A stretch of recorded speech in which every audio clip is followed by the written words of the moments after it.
I'm joined now in studio by Black First Land First President, Andile Mngxitama. Thank you for joining us.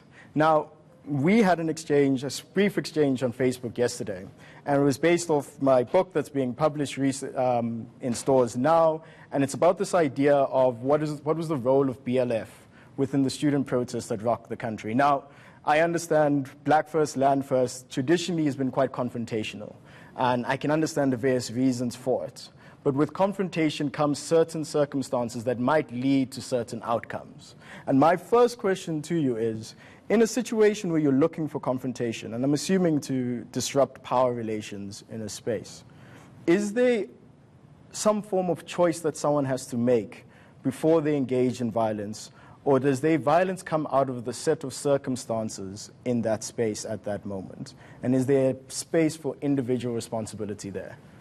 Thank you, Mr. Chikane. Firstly, I'm a little bit also curious that you invited me, but this is my best possibility to be on White Monopoly Capital TV. I knew you were going to say that. so thank you for that. Yeah. And congratulations for publishing the book. We'll engage with the book critically, of course. Yeah. Now, your question, I think, presupposes that there is a situation of peace, which is not true. In the colonial society such as we live in, it's already oversaturated and created by violence. Yeah. And this violence has victims and has perpetrators.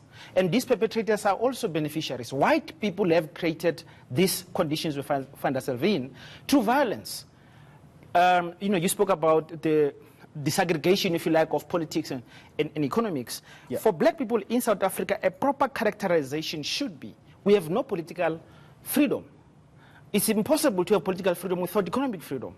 So the question of the colonial battle, with all it takes, in a Fanonian sense, is legitimate in South Africa.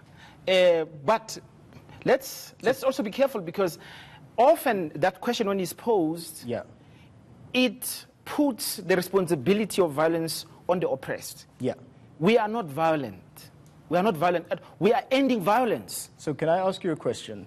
So I like that phrase. So I talk often about, there's this funny phrase in the media called the protest turned violent. Now, I hate that phrase. And I hate it because when someone says the protest turned violent, it assumes that the protesters did something that was violent, and they weren't provoked into a situation. Now, I'm not sure how you view that particular point of view, but do you think an innocent person, because you said there is some forms of legitimate violence, right, in a colonial setting, do you think there's a choice to be made of the type of violence that you can enact? Because not all violence is the same. So do you think if someone says, I've turned to violence, does someone have that choice to say, this is the type of violent act I'm going to perpetrate? You can go from burning a car to shooting someone. There's a variety. Yeah. I think it's important to make the distinction between these violences, if you like. Yeah. But I think individual acts of violence. So, for instance, I meet a white person and I fight them. Yeah. I mean, which is not a bad thing in itself in a colonial situation if I'm the colonized. Yeah.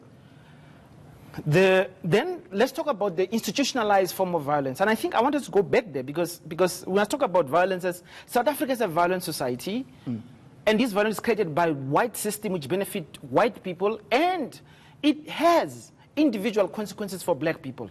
You and I know that South Africa, we murder about 20,000 black people a year in the ghetto, in the township. There are no white people killing us there, but they've created the conditions for us to murder one another as a result of the subhuman conditions we are subjected to, which is an outcome of the good life that they live. So the white people's security is dependent precisely on this subhuman life that we have. So who is responsible for the violence? It's not us. Let me it's ask white this people. question then. So there's a phrase, you can see I come from Oxford, there's a phrase called panem et circuses, right? And it means bread in circuses. And it's how the Romans used to control people. They said, we'll give you controlled forms of violence so that you go into a gladiator ring, you see violence so that you behave outside the gladiator ring. Now in the country we have service delivery protests every day. There's a violent protest that happens every single day, but the country has accepted this as normal.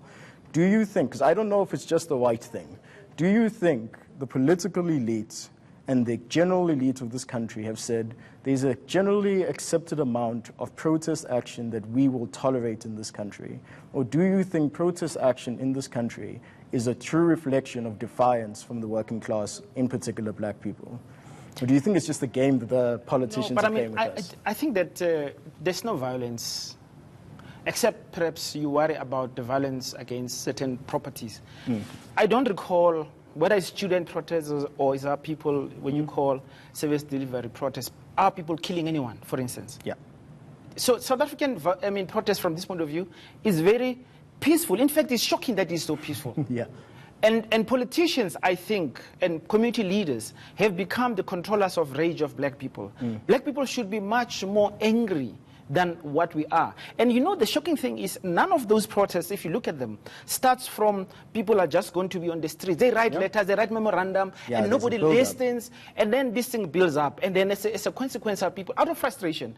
It's a call, it's a cry of help when our people ban something. It is not what they set out to do. But we as revolutionaries would have hoped that, in fact, there's more pressure on the system. So the system people who are leaders in society, who are beneficiaries of the post-apartheid project, if you like, don't sleep peacefully at night. When people are poor, people are excluded, there's everyday violence of poverty. Our people suffer poverty, a violence of exclusion. And now we have not seen them responding to those who are beneficiaries of that exclusion in equal terms. So it is very unequal right now, this battle, if you want to call it. So I want us to get onto that point, but we have to go to an ad break, and I want us to talk more about this post-apartheid society that we live in and violence in it.